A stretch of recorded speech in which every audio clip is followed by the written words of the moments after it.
ଛାତ୍ରଛାତ୍ରୀ ଓ ଶିକ୍ଷକଙ୍କୁ ନେଇ ସମାବେଶ। ଛାତ୍ରଛାତ୍ରୀ ଓ ଶିକ୍ଷକ ଶିକ୍ଷୟିତ୍ରୀଙ୍କୁ ନେଇ ଏକ ସମାବେଶ କାର୍ଯ୍ୟକ୍ରମ ରାଉରକେଲା କ୍ଲବଠାରେ ଅନୁଷ୍ଠିତ ହୋଇଯାଇଛି।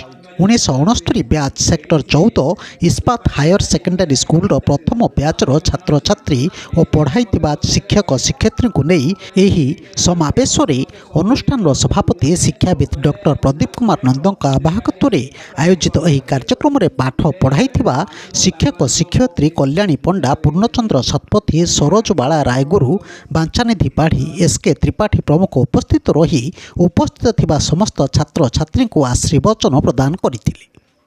ସଭାପତି ଡକ୍ଟର ନନ୍ଦ ସେ ସମୟର ସ୍ମୃତିକୁ ଚାରଣ କରି କହିଲେ ଯେ ଶିକ୍ଷକମାନଙ୍କର ଅନୁଶାସନ ଯୋଗୁଁ ଆଜି ଆମେ ସମାଜର ଉଚ୍ଚ ସ୍ଥାନରେ ପହଞ୍ଚି ପାରିଛୁ।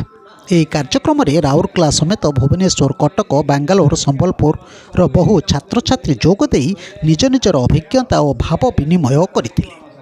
ଏହି ଅବସରରେ ଶିକ୍ଷକମାନଙ୍କୁ ସମ୍ବର୍ଦ୍ଧିତ କରାଯାଇଥିଲା। କାର୍ଯ୍ୟକ୍ରମ ପରିଚାଳନାରେ ସର୍ବଶ୍ରୀ ଅରୁଣ କୁମାର ଜେନା, ସୁରେଶ ଚନ୍ଦ୍ର ଖୁଣ୍ଟିଆ, ବିଷ୍ଣୁଦୟାଲ ଅଗ୍ରୱାଲ, ଅମିତାଭ ଚାଟାର୍ଜୀ, ରାମ ରତନ କେଡ଼ିଆ, ସନ୍ତୋଷ କୁମାର ରାଉତ, ସବିତା ସାଧୁଆଲ, ମାଳତୀ ଦେବୀ ପ୍ରମୁଖ ସହଯୋଗ କରିଥିଲେ।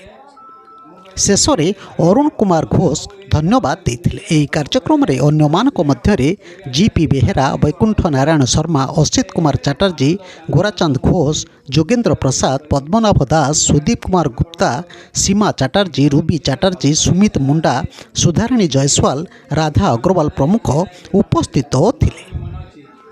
ବ୍ୟୁରୋ ନ୍ୟୁଜ୍ ଓଡ଼ିଶା କଥା ୟୁଟ୍ୟୁବ୍ ଚ୍ୟାନେଲଟିକୁ ଆପଣମାନେ ଦେଖୁଛନ୍ତି। ମତାମତ ଦିଅନ୍ତୁ, ଲାଇକ୍ କରନ୍ତୁ, ସବସ୍କ୍ରାଇବ୍ କରନ୍ତୁ ଓ ସେୟାର ମଧ୍ୟ କରନ୍ତୁ।